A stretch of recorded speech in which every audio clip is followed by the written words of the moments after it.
कौन था जिसे आदि गुरु शंकराचार्य जी भी अद्वैत की शिक्षा नहीं दे पाए, जिसके आगे उन्हें भी समर्पण करना पड़ा। और आदि गुरु शंकराचार्य जी से पराजित होने के बाद मंडन मिश्र जी ने संन्यास लिया, पर उसके बाद उनका क्या हुआ, वो कहां रहे, क्या किया। राधे राधे, मैं आचार्य हिमांशु उपमन्यु आप सभी का स्वागत करता हूं सनातन विचार में। आज आदि गुरु शंकराचार्य जी की जयंती है। सर्वप्रथम तो हम उन्हें बारंबार प्रणाम करते हैं। उन्होंने सनातन धर्म की पुनर्स्थापना में अपना सर्वस्व जीवन निछावर कर दिया। आज सनातन धर्म को पुनः किसी ऐसी ही शक्ति की आवश्यकता है। आज हम उनके जीवन से जुड़ी हुई दो रोचक घटनाओं के विषय में जानेंगे। पहली के विषय में लगभग सभी लोग जानते होंगे, पर मैं उससे आगे की घटना भी बताने वाला हूं। आदि गुरु शंकराचार्य जी और मंडन मिश्र जी में द्वैत और अद्वैतवाद को लेकर वाद हुआ। उस वाद में मंडन मिश्र जी की पत्नी भारती देवी जी न्यायिक भूमिका में थी।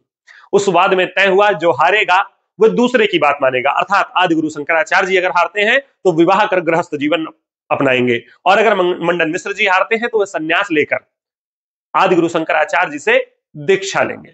इस पूरे वाद का परिणाम आदि गुरु शंकराचार्य जी के पक्ष में गया और वह विजय हुए। मंडन मिश्र जी ने संन्यास लिया और दीक्षा ली उन्होंने शंकराचार्य जी से, और उनका नाम रखा गया सुरेश्वराचार्य।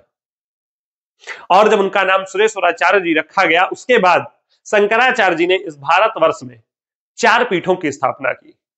उन 4 पीठों में एक पीठ थी श्रृंगेरी पीठ, जिसे आज शारदा पीठ के नाम से जानते हैं। वहां पर सुरेश्वराचार्य अर्थात मंडन मिश्र जी को प्रथम शंकराचार्य नियुक्त किया गया। अब दूसरी घटना की ओर बढ़ते हैं। शंकराचार्य जी ने जब अपनी माता जी से संन्यास की अनुमति मांगी थी, तो उन्होंने अपनी माता जी को वचन दिया था कि उनके अंतिम समय पर वो उनके साथ रहेंगे आकर।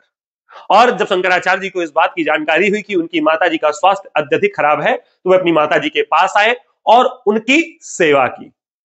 और सेवा के समय में शंकराचार्य जी अपनी माता जी को अद्वैतवाद का दर्शन जो था वो सुनाने लगे और उन्हें समझाने लगे।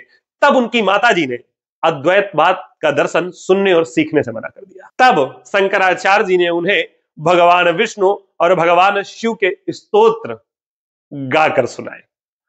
जब उनकी माताजी ने अपने देह का त्याग किया, तो उन्होंने अपनी माताजी को एक और वचन दिया था कि वो यहां आएंगे और उनकी अंत्येष्टि क्रिया करेंगे। परंतु सनातन धर्म के आधार पर जब कोई संन्यास ले लेता है तो उसका परिवार से संबंध पूर्णतया समाप्त हो जाता है। इसी बात को लेकर शंकराचार्य जी के कुल में और उनके गांव में उनका विरोध भी हुआ, परंतु शंकराचार्य जी ने इस विरोध को नजरअंदाज कर अपनी माताजी का अंतिम संस्कार किया और अपने वचन को पूरा किया।